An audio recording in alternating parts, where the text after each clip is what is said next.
Hello everyone, Rao G S welcome you all. आज की history की एंशिएंट हिस्ट्री क्लास में हम पहले इससे पहले जो क्लास आई थी उसमें लोअर पैलियोलिथिक एज को देखे थे। आज की जो क्लास है वो मिडिल पैलियोलिथिक एज में पे रहेगी। तो एक क्विक रिवीजन करते हैं। देखिए, हमारी जो सीरीज है वो एंशिएंट हिस्ट्री की स्टार्ट हो चुकी है, जिसमें हम लोग स्टोन एज को कवर कर रहे हैं। स्टोन एज को कवर कर रहे हैं मतलब पाषाण युग को कवर कर रहे हैं। और मैंने पहले क्विक रिवीजन करेंगे कि इससे पहले की क्लास में मैंने क्या बताया था, हिस्ट्री क्या है, हिस्ट्री कितने पार्ट में डिवाइड है। तो pre history, proto history and history. Pre history मतलब जिसमें रिटन एविडेंसेस अवेलेबल नहीं है, लिखित साक्ष्य अवेलेबल नहीं है, जिसका एग्जांपल है हमारा स्टोन एज, ठीक है, पाषाण युग। और इसके बाद आता है प्रोटो हिस्ट्री आता है। प्रोटो हिस्ट्री में रिटन एविडेंसेस अवेलेबल तो है, लेकिन उसको मतलब पढ़ा नहीं जा सकता है, दे आर नॉट रीडेबल। और उसके बाद आता है हिस्ट्री। हिस्ट्री जिसमें तीन पार्ट में डिवाइड है, further ancient history, medieval history and modern history. ठीक है, रिटन साक्ष्य अवेलेबल है और उसको पढ़ा भी जा सकता है। अगर प्री हिस्ट्री की बात करें तो उसका एग्जांपल मैंने बताया था कि स्टोन एज है। प्रोटो हिस्ट्री की बात करें तो इंडस वैली सिविलाइजेशन और वैदिक सिविलाइजेशन। और अगर हिस्ट्री की बात करें तो एंशिएंट, मेडिवल और मॉडर्न हिस्ट्री। और क्या बताया था पिछली क्लास में, स्टोन एज जो है, स्टोन एज जो एज है, ये कितने पार्ट में डिवाइड है, stone age, bronze age, iron age. इसको किसने कैटेगराइज किया था तो मैंने पहले बता चुका हूँ इससे पहले क्लास में। स्टोन एज, ब्रॉन्ज एज और आयरन एज, इसको क्रिश्चियन जगरसन थॉमसन ने 1836 में कैटेगराइज किया था, याद रखना, ठीक है। और क्या बताया था, stone age is further divided into three age, palaeolithic age, mesolithic age and neolithic age. ठीक है, मतलब कि निम्न पूरा पाषाण काल, मध्य पूरा पाषाण काल और नव पाषाण, नव पूरा पाषाण काल। ठीक है, इसको किसने कैटेगराइज किया था तो याद रखना है, इसको कैटेगराइज किया था पैलेयोलिथिक एज और न्यूलिथिक एज को कैटेगराइज किया था जॉन लुबॉक ने।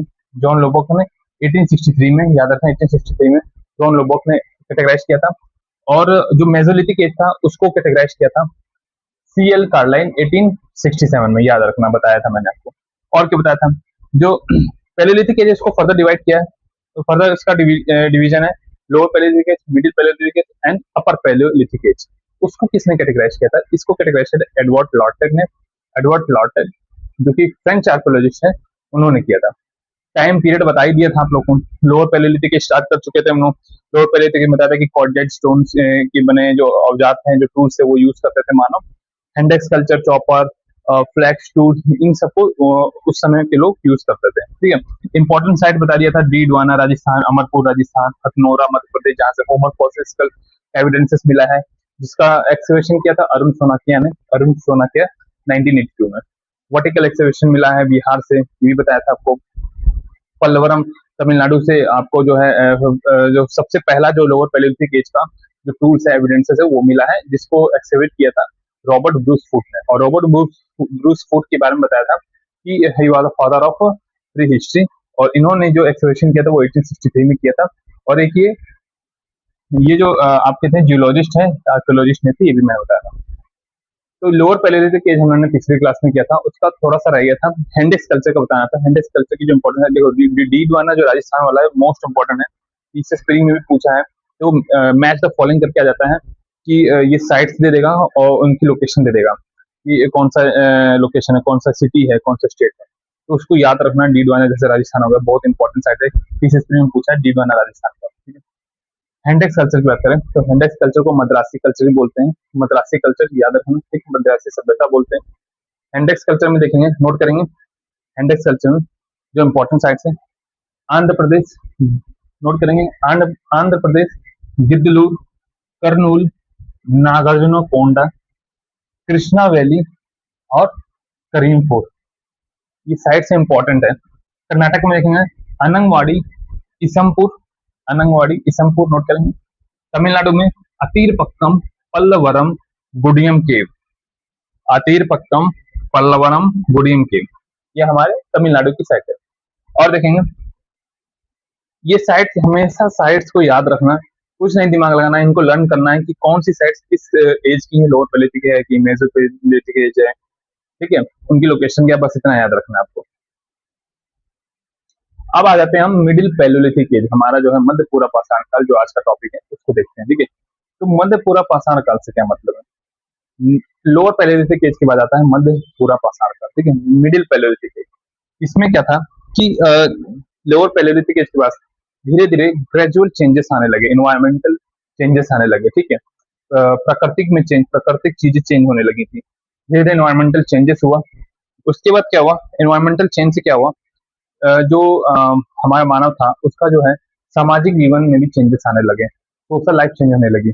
और क्या है, टेक्निक्स, उनकी टेक्निक्स डेवलप होने लगी, टेक्निक्स में चेंजेस आने लगे। जो टूल्स थे पहले बड़े बड़े टूल्स बनते थे, उनको अब ये लोग कोशिश करने लगे कि छोटे छोटे टूल्स में बनाने लगे, ठीक है, फ्लेक टाइप टूल्स बनाने लगे।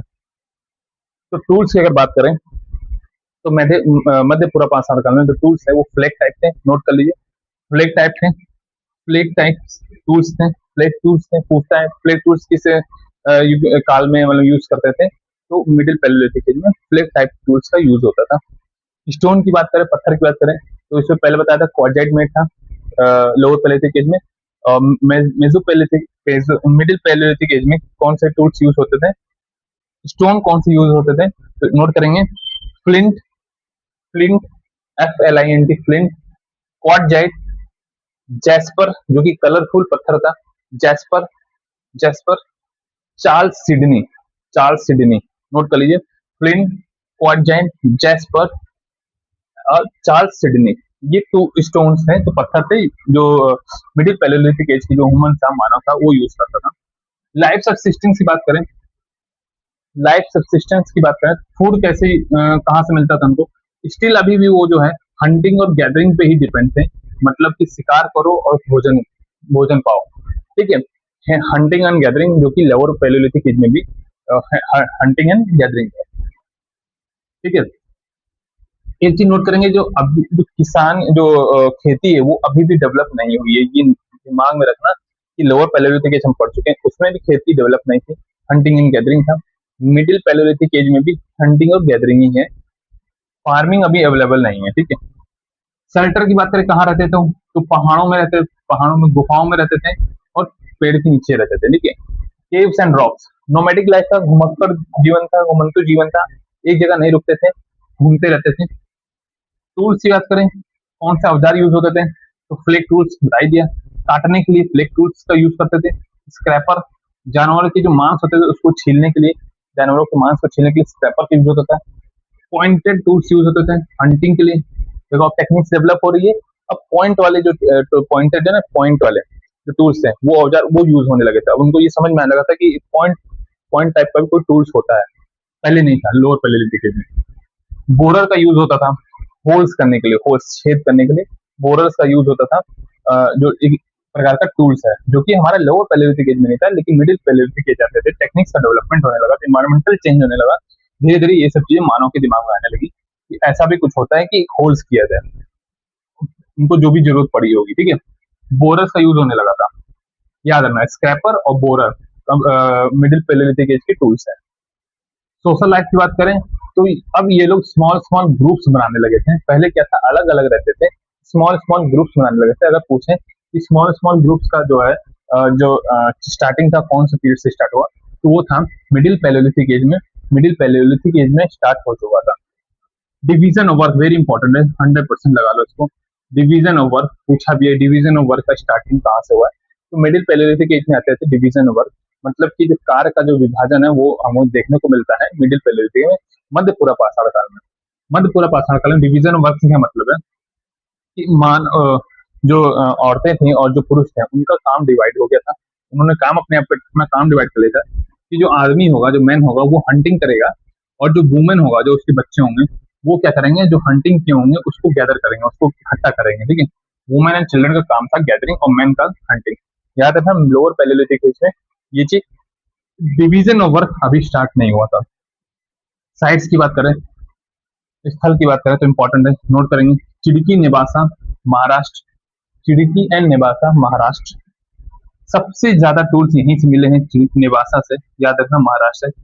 आर्कोलॉजिस्ट की बात करूं, पुरातत्वविद कौन थे, जो संकलिया, संकलिया, संकलिया, निवासा महाराष्ट्र से सबसे ज्यादा टूल एक्सकवेशन, संकलिया, याद रखना नाम, संकलिया। लूनी वेरी इंपॉर्टेंट है, लूनी राजस्थान, लूनी राजस्थान, अगर पूछ दें लूनी राजस्थान कौन से एज की जो साइट्स है, तो याद रखना मिडिल पैलेलिथिक एज की साइट्स है। राजस्थान, इसको याद करना है, बस दिमाग ज्यादा नहीं लगाना है। पाकिस्तान से अगर बात करें, पाकिस्तान से कौन कौन सी साइट्स हैं, तो याद रखना, Sanghao cave, Parko Darran, Parko Darran, Dinar river valley, Sanghao cave, Parko Darran, Dinar river valley.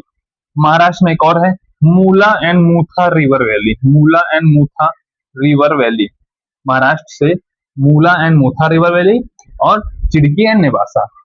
Gujarat की बात करें तो ओरसंग रिवर वैली नोट करेंगे, गुजरात नोट करेंगे, गुजरात से Orsang river valley, Orsang river valley, Gujarat से ओरसंग रिवर वैली, गुजरात से ओरसंग रिवर वैली। यूपी से नोट करिए, यूपी से गंगा रिवर वैली, मैदानी क्षेत्र, Ganga river valley, Ganga river valley, UP, Uttar Pradesh. ठीक है, तो आपका ये था आज का टॉपिक, मिडिल पैलेलिथिक एज। इसको यहीं कंक्लूड करते हैं, और ये आपका मिडिल पैलेलिथिक एज भी कंप्लीट हो गया, लोअर पैलेलिथिक एज कंप्लीट हो गया, मिडिल पैलेलिथिक एज कंप्लीट हो गया। धीरे धीरे पढ़ेंगे, अच्छा पढ़ेंगे और ज्यादा पढ़ेंगे। ठीक है, तो ये जो साइट्स है इनको याद रखना, इनको याद कर लो। ठीक है, लोअर पैलेलिथिक एज बता दिए, इनके साइट्स याद कर लो, मिडिल पैलेलिथिक एज के साइट्स याद कर लो। ठीक है, ठीक है, फिर इसको आप लोग पढ़िए। अब नेक्स्ट क्लास में इसके बाद अपर पैलेलिथिक एज को कंप्लीट करेंगे। ठीक है, तो thank you, have a nice day. Any curies please drop on comment.